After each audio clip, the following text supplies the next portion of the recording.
Welcome to இன்ஃபோகேம் நண்பா. நம்ம இந்த வீடியோவில் எதை பற்றி பார்க்க போகிறோம்னா lateral entry BR BTech admission 2025க்கான ஆன்லைன் ரெஜிஸ்ட்ரேஷனை கம்ப்ளீட் பண்ண அப்புறம் அப்ளிகேஷன்லாம் சப்மிட் பண்ண அப்புறம் உங்களோட அப்ளிகேஷனில் ஏதாச்சும் மிஸ்டேக் இருக்குது, எக்ஸாம்பிள் நேமில், அட்ரஸில், இல்லைனா உங்களோட டேட் ஆஃப் பர்த்தில், இல்லைனா உங்களோட மார்க்கில், இதை மாதிரி எதுலையாச்சும் தப்பு பண்ணியிருந்தா உங்களோட அப்ளிகேஷனை வந்து கரெக்ட் பண்ண முடியுமா, அதுக்கு ஏதாவது சான்ஸ் இருக்கா அப்படிங்கிறத பற்றி தான் இந்த வீடியோவில் டீட்டெயிலாக பார்க்க போகிறோம். அதுக்கு முன்னாடி நீங்கள் இப்போ தான் என் சேனலுக்கு ஃபஸ்ட் டைம் வரீங்கன்னா மறக்காமல் சப்ஸ்கிரைப் பண்ணிடுங்க. சப்ஸ்கிரைப் பண்ணிட்டு பக்கத்தில் இருக்க பெல் ஐக்கனை கிளிக் பண்ணி ஆளுங்க நோட்டிஃபிகேஷனை கொடுத்து வச்சுக்கோங்க. அப்போ தான் நான் இது மாதிரி வீடியோஸ் போட்ட உடனே உங்கள் மொபைலுக்கு நோட்டிஃபிகேஷன் ஆகும் நண்பா. சரி வாங்க நண்பா, வீடியோக்குள்ளே போகலாம். எல்லா வருஷத்துக்கான lateral entry BR BTech admission பொறுத்தவரையில் காமனாக நம்ம ஸ்டூடெண்ட்ஸ் எல்லாருமே ஒரு மிஸ்டேக் வந்து பண்ணுறாங்க. அது என்னன்னு பார்த்தீங்கன்னா, அவங்களோட அப்ளிகேஷனில் வந்து ஏதாச்சும் ஒரு மிஸ்டேக் வந்து தெரியாமல் பண்ணிடுறாங்க.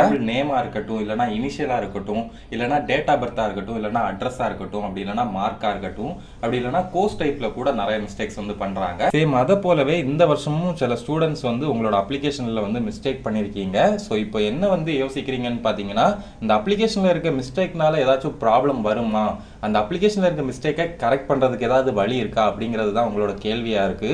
ஸோ அதை பத்தி தான் நான் இப்போ எக்ஸ்பிளைன் பண்ண போறேன். ஃபர்ஸ்ட் விஷயம் என்னன்னு பார்த்தீங்கன்னா, உங்களோட அப்ளிகேஷனை நீங்களே எடிட் பண்ணலாமா அப்படிங்கிறதுக்கான பதிலை வந்து நான் சொல்லிடுறேன். கண்டிப்பாக அந்த மாதிரி ஒரு ஆப்ஷன் வந்து லேட்டரல் என்ட்ரி தரப்புல இருந்து இது வரைக்கும் கொடுக்கல. உங்களோட அப்ளிகேஷனை வந்து எடிட் பண்ணுற மாதிரி எந்த ஆப்ஷனுமே அவங்க வந்து ப்ரொவைட் பண்ணலை. ஸோ அப்போ உங்களோட அப்ளிகேஷனில் இருக்க மிஸ்டேக்ஸ் எல்லாம் எப்படி தான் கரெக்ட் ஆகும் அப்படின்னு கேட்டிங்கன்னா, ஸோ இதை பற்றி அவங்களோட அஃபிஷியல் வெப்சைட்டில் இருக்க மொபைல் நம்பருக்கு கால் பண்ணி கேட்கும்போது அவங்க என்ன சொன்னாங்கன்னு பார்த்தீங்கன்னா, உங்களோட அப்ளிகேஷனில் இருக்க தப்பை எல்லாத்தையுமே சர்டிஃபிகேட் வெரிஃபிகேஷன் அப்புறம் நாங்கள் எல்லாத்தையுமே கரெக்ட் பண்ணிடுவோம். உங்களோட நேமில் இருக்க தப்பாக இருந்தாலும் சரி, இல்லைனா உங்களோட மார்க்கில் இருக்க தப்பாக இருந்தாலும் சரி, அட்ரஸில் இருக்க தப்பாக இருந்தாலும் சரி, டேட் ஆஃப் பர்த்தில் இருக்க தப்பாக இருந்தாலும் சரி, அதை வந்து நாங்கள் சர்டிஃபிகேட் வெரிஃபிகேஷனுக்கு அப்புறம் கரெக்ட் பண்ணிடுவோம் அப்படின்னு தான் அவங்க சைட்லேருந்து சொன்னாங்க. என்னதான் அவங்க சைட்லேருந்து சர்டிஃபிகேட் வெரிஃபிகேஷனுக்கு அப்புறம் உங்களோட மிஸ்டேக்ஸ் எல்லாம் கரெக்ட் பண்ணிடுவோம்னு சொன்னாலும் உங்கள் சைட்லேருந்தும் ஒன்ஸ் நீங்கள் வந்து கன்ஃபார்ம் பண்ணிக்கணும். ஸோ நீங்கள் உங்களோட அப்ளிகேஷனில் ஒரு தப்பு பண்ணியிருக்கீங்கன்னா அவங்களோட அஃபிஷியல் வெப்சைட்டில் இருக்க மொபைல் நம்பருக்கு காண்டாக்ட் பண்ணி அதை வந்து இன்ஃபார்ம் பண்ணிடுங்க. இது உங்கள் சைட்லேருந்து நீங்கள் கண்டிப்பாக பண்ணணும். நீங்கள் அப்படி இன்ஃபார்ம் பண்ணும்போது உங்களுக்கும் சேம் இதே பதில் தான் கிடைக்க போகுது, சர்டிஃபிகேட் வெரிஃபிகேஷனுக்கு அப்புறம் அப்டேட் பண்ணிடுவோன்னு. பட் இருந்தாலும் நான் ஏன் இன்ஃபார்ம் பண்ண சொல்கிறேன்னு பார்த்தீங்கன்னா, ஸோ அது வந்து ஒரு பெட்டர் தான், உங்களுக்கும் ஒரு கான்ஃபிடன்ஸ் கிடைக்கும் நம்மளோட சர்டிஃபிகேட்டை வந்து அப்டேட் பண்ணிடுவாங்கன்னு. ஸோ சர்டிஃபிகேட் வெரிஃபிகேஷன் வரைக்கும் வெயிட் பண்ணலாமா, இல்லைனா இந்த அப்ளிகேஷனில் இருக்க தப்பை கரெக்ட் பண்ணுறதுக்கு வேறு ஏதாச்சும் வழி இருக்கா அப்படின்னு என்கிட்ட கேட்டிங்கன்னா, என் சைட்லேருந்து நான் ஒரு ஒப்பீனியன் தரேன். ஸோ லாஸ்ட் இயர்லாம் பார்த்தீங்கன்னா டிஎஃப்சி சென்டரில் போய் உங்களோட அப்ளிகேஷனில் இருக்க மிஸ்டேக்ஸை வந்து கரெக்ட் பண்ணுற மாதிரி ஒரு ஆப்ஷன் இருந்துச்சு.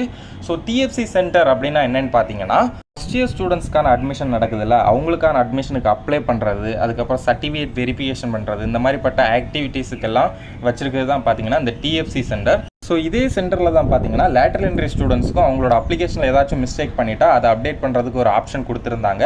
பட் இந்த வாட்டி பார்த்தீங்கன்னா உங்களோட சர்டிஃபிகேட் வெரிஃபிகேஷன் கம்ப்ளீட் ஆகும்போதே எல்லாமே கரெக்ட் பண்ணிடுவோம் அப்படின்னு வந்து சொல்லியிருக்காங்க.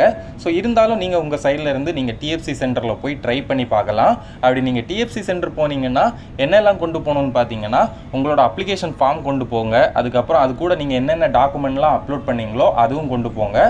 எல்லாத்த விட ரொம்ப இம்பார்ட்டண்ட்டாக நீங்கள் வந்து அப்ளிகேஷன் அப்ளை பண்ணும்போது என்ன மொபைல் நம்பர் வச்சு ரிஜிஸ்டர் பண்ணீங்களோ அந்த மொபைலையும் கொண்டு போங்க. அப்புறம் இந்த டிஎஃப்சி சென்டர் எங்கே இருக்குது அப்படின்னு கேட்டிங்கன்னா, ஸோ அதுக்கான லிங்கை வந்து நான் டிஸ்கிரிப்ஷனில் கொடுத்துருக்கேன். அந்த பிடிஎஃப்ல பார்த்தீங்கன்னா ஒவ்வொரு மாவட்டத்துக்குமே தனித்தனியாக டிஎஃப்சி சென்டர்ஸ் இருக்குது. ஸோ ஒவ்வொரு மாவட்டத்துலையுமே அது எங்கே இருக்குது, எந்த லொக்கேஷனில் இருக்குது அப்படிங்கிறதுக்கான டீட்டெயில்ஸ் எல்லாமே பார்த்தீங்கன்னா டிஸ்கிரிப்ஷனில் இருக்க பிடிஎஃப் லிங்கில் இருக்கும். ஸோ அதை கிளிக் பண்ணி பார்த்தீங்கன்னா அதில் எல்லா டிஎஃப்சி சென்டர்ஸோட டீட்டெயில்ஸுமே இருக்கும். ஸோ அங்கே போய் நீங்கள் வந்து உங்களோட அப்ளிகேஷனை கரெக்ட் பண்ணுறதுக்கு சான்ஸ் இருக்கா அப்படிங்கிறத வந்து வெரிஃபை பண்ணிக்கோங்க. ஸோ என்னதான் லேட்டரல் என்ட்ரி சைடில் இருந்து சர்டிஃபிகேட் வெரிஃபிகேஷனுக்கு அப்புறம் எல்லாம் கரெக்ட் பண்ணிடுவோம் அப்படின்னு சொல்லியிருந்தாலும் உங்கள் சைட்லேருந்து ஒரு சின்ன எஃபோர்ட்டாக இதை வந்து ட்ரை பண்ணி பாருங்கள். ஸோ இந்த இன்ஃபர்மேஷன் எல்லாமே கண்டிப்பாக யூஸ்ஃபுல்லாக இருந்திருக்கும் நம்புறேன் நண்பா. இது மாதிரி இன்னும் நிறைய information lateral entry BR BTech admission 2025 பற்றி தெரிஞ்சுக்கணும்னா மறக்காமல் நம்ம இன்ஃபோகேம் சேனலில் சப்ஸ்கிரைப் பண்ணி பக்கத்தில் இருக்க பெல் ஐக்கனை கிளிக் பண்ணி ஆளுங்க நோட்டிஃபிகேஷனை கொடுத்து வச்சுக்கோங்க. அப்போ தான் நான் இதை மாதிரி வீடியோஸ் போட்ட உடனே மொபைலுக்கு நோட்டிஃபிகேஷன் வர நண்பா. மேலும் இதை மாதிரி யூஸ்ஃபுல்லான வீடியோஸ்க்கு மறக்காமல் நம்ம இன்ஃபோகேம் சேனலை லைக் பண்ணுங்கள், ஷேர் பண்ணுங்கள், சப்ஸ்கிரைப் பண்ணுங்கள். இந்த வீடியோ உங்கள் ஃப்ரெண்ட்ஸ் அப்புறம் ஃபேமிலி எல்லாருக்குமே ஷேர் பண்ணுங்கள் நண்பா. தேங்க்யூ.